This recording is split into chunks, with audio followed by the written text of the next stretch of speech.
One Florida mother is working with state lawmakers to help protect more children after she lost her own. She is on a mission. Her 5-year-old son drowned while on a camp field trip.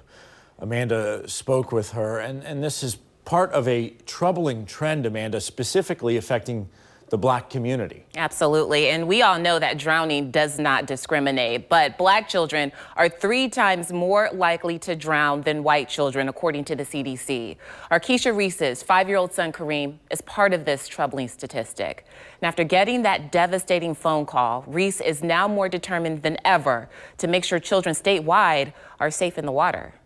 Keisha Reese remembers her son, Kareem Green, as a child full of energy. Kareem loved dinosaurs. He was playful, happy, just his smile was everything. 17 years ago, Reese experienced her worst nightmare. She says she got a phone call from Kareem's summer camp. Hello? Telling her to go to the hospital. He wasn't moving, so at that moment, I knew something was wrong. 5-year-old Kareem drowned while on a field trip. I don't care what happened. I feel supervising him should have been done. Something went wrong. Kareem didn't know how to swim. At the time, Reese didn't know either. She says that inability was passed down from her mother. My mom didn't know, but she was working, and it really wasn't important to her because she didn't take us to swimming lessons. She didn't take us, much to the beach and everywhere. So that's what happened to us. It's a common experience for Black families nationwide. Studies show 64% of Black children still don't know how to swim. You start to see a disparity that has everything to do with segregation. State Representative Kevin Chambliss says past discrimination still affects Black communities when it comes to the water. From a cultural standpoint, we learned a lot of things, but water recreation began to not necessarily be a cultural norm in Black communities because Black communities weren't given access to the water recreation that were in the cities that we were living in. So how can we turn these numbers around to stop children from drowning?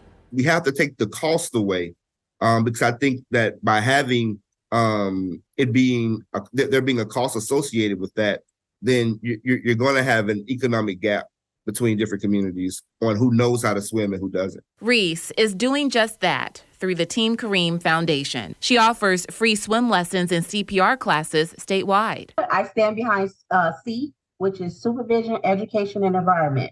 You need to supervise first, educate yourself, whether it be CPR, swimming lessons, lifeguard training. She's also working with Chambliss on a water safety bill. It would require child care facilities to have written permission from parents for water-related activities and life jackets for children who can't swim. If they would have asked me those questions, or if they would have had life jackets on the premises, Kareem would have been here. The bill will also have prevention methods for children who do wander off, as well as it will have certain training programs that would be given. Reese is hoping the changes will end the dangerous cycle. As a mother, what message do you have for families who have just not made swimming a priority?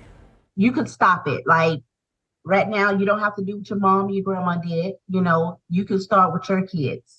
Let's stop this generational curse. Please, you're hearing it from me, a mother that has lost her child. Make it a priority. Talk about swimming. And Representative Chambliss says the water safety bill will be the first bill he files when the legislature is back in session. And he says he plans to work with key stakeholders like the YMCA and the Department of Children and Families. Reese plans to travel frequently to Tallahassee to hopefully see the bill become law. Of course, she's always working year-round through the Team Kareem Memorial Foundation. And you can learn more about that foundation on our website at news4jax.com. Yeah, such a heartbreaking story here, but thank goodness that mother is pushing to make sure that other families don't go through this. Amanda, this has been a passion project for you as you've done this series. Mm-hmm. Are you learning that we're taking steps in the right direction? Do you think things are getting better? Well, and you know, a lot of key stakeholders and lawmakers and organizations are trying to work to stop this trend, this troubling trend, especially that you see in Black children. But it's just something that is ongoing. It's going to take, they all say that it's going to take a community effort to see that change happen, and it does take time. It's just so important. We live in the state of Florida. All of our children have to just be taught how to swim and give them that chance that, God forbid, they should ever fall into a pool or a retention pond that they can save themselves. Absolutely, and that's why the representative said you have to take the cost away from swimming to kind of address that disparity. So that's hopefully what he plans to do in the near future. Yeah, so moving on, I mean, we're going to take a look back at why these disparities exist, starting off with St. Augustine and how the St. Augustine swim-in helped break boundaries and segregation and the obstacles that almost prevented it from happening in the first place. That's tomorrow at 8:15.